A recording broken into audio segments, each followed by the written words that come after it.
ओम सर्वमंगल मंगले शिवे सर्वट साधिके शरण्य त्रम्बके गौरी नारायणी नमस्ते। नमस्कार बন্ধুসকল, মোৰ ইউটিউব চেনেল এছএছৰ সকলোকে স্বাগত জনাইছো। আজি মই তুলাৰাশিৰ বিষয়ে মাৰ্চ মাহটো কেনে যাব চমুকৈ আলোচনা কৰিম। যেহেতু ভিডিঅ' বনাব বহুত দিন সময় পোৱা নাই, কিন্তু ৰাশিফলকেইটা মই দি আছো। তুলাৰাশি যদি চোৱা যায়, আপোনালোকৰ পঞ্চমত বহি আছে ৰবি, শনি, শুক্ৰ আৰু চন্দ্ৰ। ষষ্ঠত বুধ আৰু ৰাহু, অষ্টমত বৃহস্পতি, নৱমত মংগল। এনেকৈ ৰাশিফলটো আৰম্ভ হৈছে আৰু দ্বাদশত কেতু। আপোনাৰ ৰাশিৰ অধিপতি হিচাপে শুক্ৰ যেহেতু পঞ্চম স্থানত বহি আছে, পঞ্চম স্থান হৈছে ত্ৰিকোণ স্থান। ত্ৰিকোণত যদি গ্ৰহবিলাক বহে, সেই গ্ৰহবিলাকে সদায় ভাল ফল প্ৰদান কৰে। গতিকে আপোনাৰ ৰাশিৰ অধিপতি হিচাপে শুক্ৰ অতি শুভ। শুক্ৰৰ ক্ষেত্ৰত আপোনালোকৰ যিকোনো কৰ্মবিলাকত শুভ ফল লাভ কৰিব। ধন টকা পইচাৰ ক্ষেত্ৰতো কিছু শুভ ফল লাভ কৰিব। আৰু যদি চোৱা যায় শুক্ৰৰ লগত যিহেতু ৰবি বহি আছে, ৰবি আৰু শুক্ৰ ইজনে সিজনৰ শত্ৰু, সেইকাৰণে কিছু অকণমান অশুভ ফলো প্ৰদান কৰি আছে শুক্ৰই। যিহেতু আপোনালোকৰ অষ্টমপতিও হয়, যদিও লগ্নৰ অধিপতি আৰু অষ্টমৰ অধিপতি। অষ্টম হৈছে মৃত্যুস্থানৰ অধিপতি, লগ্ন হৈছে আপোনালোকৰ নিজৰ জাতকজন বা স্বাস্থ্য, গোটেইখিনি চোৱা যায়। গতিকে তেনে ক্ষেত্ৰত যদি চোৱা যায়, শত্ৰু নহয়, আচলতে মিত্ৰৰ ঘৰতে বহি আছে, কিন্তু শত্ৰুযুক্ত ৰবিৰ লগত যদি গ্ৰহবিলাক বহি থাকে, সেই গ্ৰহটো কিছু অকণ দুৰ্বল হৈ যায়, অস্তমিত হৈ যায়। তেনে ক্ষেত্ৰত আপোনাৰ শুক্ৰ কিছু অস্তমিত বুলি ক'ব পাৰি। গতিকে ৰাশিৰ হিচাপত আপোনালোকৰ স্বাস্থ্যৰ কিছু অকণমান যত্ন ল'ব। সৰু সুৰা বেমাৰ আজাৰ হৈ থাকিব পাৰে, সৰু সুৰা, বিশেষ বহুত ডাঙৰ নহয়। ধন যদি টকা পইচাৰ ক্ষেত্ৰত চোৱা যায়, অধিপতি হৈছে মংগল। মংগল আছে আপোনালোকৰ নৱম স্থানত ভাগ্য ঘৰত, কিন্তু যদিও ভাগ্য ঘৰত আছে, শত্ৰু গৃহযুক্ত, শত্ৰু স্থানত বহি আছে। আৰু লগ্নৰ পৰা আপোনাৰ ৰাশিৰ পৰা কোনো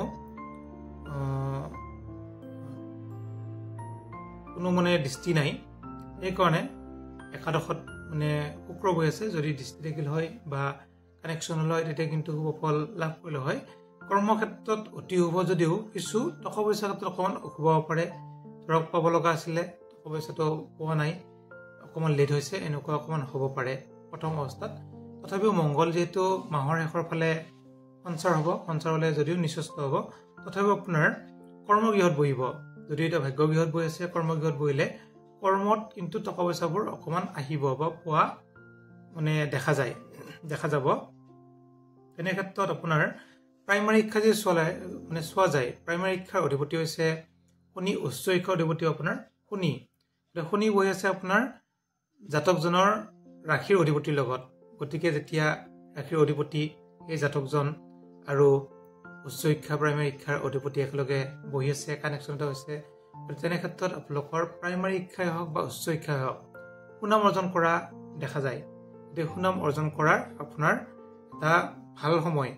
গতিকে আপোনালোকে যিমান পাৰে পঢ়াত মনোযোগ দিয়ক। একদম যদি 2 পাব লগা আছিলে 3 পাব, কেনেকুৱা হয়, আপোনাৰ কমন পৰিব পৰীক্ষাবিলাকত বহুতখিনি ভাল হ'ব তুলা ৰাশিৰ।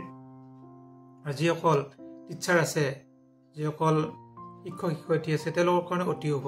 যিহেতু আপোনালোকৰ কৰ্মাধিপতি হৈছে চন্দ্ৰ আৰু আপোনাৰ জাতক শুক্ৰযুক্ত।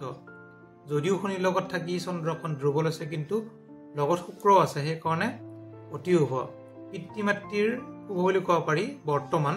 যিটো পিতৃ মাতৃৰ সৰু সুৰা বেমাৰৰ যুগ অলপ দেখা যায় চন্দ্ৰৰ কাৰণে। আৰু মাতৃস্থানৰ অধিপতি শনিৰ কাৰণে কিছু বেমাৰ আজাৰৰ সৰু সুৰা মাতৃৰ, তুলা ৰাশি জাতক জাতিকাসকলৰ মাতৃৰ কঁকালৰ বিষ, বাত বিষ, ভৰি বিষ এইবিলাক হ'ব পাৰে।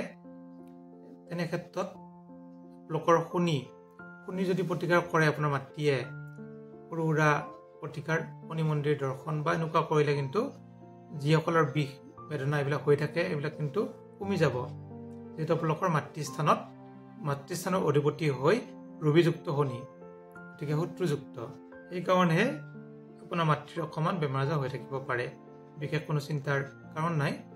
আৰু যদি আমি চাওঁ, গতিকে তেনে ক্ষেত্ৰত আপোনালোকৰ ষষ্ঠত বহি আছে বুধ আৰু ৰাহু। ষষ্ঠ স্থান হৈছে স্বাস্থ্য। গতিকে স্বাস্থ্যৰ ক্ষেত্ৰত মই প্ৰথমতে কৈছোঁ, ৰাহু বহাৰ কাৰণে পেটৰ অকণমান গণ্ডগোল হ'ব পাৰে, হজমশক্তি কম হোৱা, গেষ্ট্ৰিক হোৱা, পেট কামোৰা এইবিলাক কিন্তু অকণমান শুভ আছে। তেনে ক্ষেত্ৰত আপোনালোকে পাৰিলে ৰাহুৰ প্ৰতিকাৰ কৰিব। ৰাহুৰ মন্ত্ৰ জপ কৰি থাকিব, বিশেষ বহুত নকৰিলেও, যিহেতু জুন মাহলৈকে থাকিব, জুন মাহৰ পিছত কিছু শুভ ফল লাভ কৰিব। তথাপিও কিন্তু মাৰ্চ মাহটোত আপোনাৰ স্বাস্থ্যতে থাকিব। তৃতীয় ষষ্ঠ একাদশত আচলতে পাপ গ্ৰহ থাকিলে অতি শুভ ফল প্ৰদান কৰে, কিন্তু যিহেতু ৰাহু নিঃস্বস্থ হৈ আছে আৰু বৃহস্পতি ঘৰত আছে, বৃহস্পতি ঘৰত যদি ৰাহু থাকে তেতিয়া কি হয়, গুৰু আৰু চণ্ডাল, গুৰুৰ গৃহত যেতিয়া চণ্ডাল থাকিব, গুৰুই কেতিয়াও নিবিচাৰে যে চণ্ডাল মোৰ ঘৰত বহি থাকক। গতিকে গুৰু চণ্ডালী যুগ যদিও হোৱা নাই দেখাত, তথাপিও তেনেকুৱা এটা ফল দি আছে। গতিকে পাৰিলে চণ্ডালৰ প্ৰতিকাৰ। আৰু গুৰু আপোনাৰ অষ্টমত বহি আছে। অষ্টম স্থান হৈছে মৃত্যু স্থান, আয়ুস স্থান। এই স্থানত যদি শুভ গ্ৰহ বহে, সেই গ্ৰহটো কি হয়, ফল দিব নোৱাৰে। গতিকে আপোনাৰ ষষ্ঠৰ অধিপতি আৰু তৃতীয়ৰ অধিপতি, গতিকে তৃতীয় হৈছে ভাতৃস্থান, ষষ্ঠ হৈছে স্বাস্থ্য। ভাতৃ আৰু স্বাস্থ্যৰ অধিপতি হিচাপে অষ্টমত থাকিল মৃত্যুস্থানত। গতিকে তেনে ক্ষেত্ৰত আপোনাৰ কিন্তু বহুত শুভ নহয় বৃহস্পতিটো। পাৰিলে বৃহস্পতিবাৰে নিৰামিষ খাওক। বৃহস্পতিবাৰে আপোনালোকে পাৰিলে তাৰা মন্দিৰ দৰ্শন কৰক। তেনেকুৱা এইবিলাক কৰিলে কিন্তু ভাল ফল লাভ কৰিব, বহুতখিনি শুভ ফল লাভ কৰিব। আৰু যদি আমি চাওঁ ভাগ্যাধিপতি হৈছে বুধ কিন্তু বৰ্তমান স্বাস্থ্যত বহি আছে। গতিকে স্বাস্থ্য কষ্ট যিমানে কৰিব সিমানে ভাগ্য উদয় হ'ব, কিন্তু ডাইৰেক্টলি ভাগ্য উদয় হোৱা যুগ বৰ্তমান অকণমান কম। কিন্তু মাৰ্চ মাহৰ শেষৰ ফালে কিন্তু অতি শুভ। তেনে ক্ষেত্ৰত শুভ ফল লাভ কৰিব, গোটেই মাহটো বেয়া নহয়। আৰু 15 মাৰ্চৰ পৰা ৰবি যিহেতু সঞ্চাৰ হ'ব, আপোনাৰ স্বাস্থ্যত যাব। গতিকে ষষ্ঠত তৃতীয় ষষ্ঠ একাদশত যেতিয়া পাপ গ্ৰহ যায়, তেতিয়া কিন্তু ভাল ফল প্ৰদান কৰিব। যদি আমি চাওঁ কৰ্ম, মই কৈ দিলোঁ, শিক্ষক শিক্ষয়িত্ৰী বা যিসকলে পানীৰ ব্যৱসায় কৰে বা যিসকলে ব্যৱসায় বাণিজ্য কৰে, তেওঁলোকৰ কাৰণেও কিছু শুভ দিন বুলি ক'ব পাৰি। কিন্তু লোকে পাৰ্টনাৰশ্বিপত ব্যৱসায় বাণিজ্য অকণমান দেৰিকৈ কৰিব জুন মাহৰ পিছত।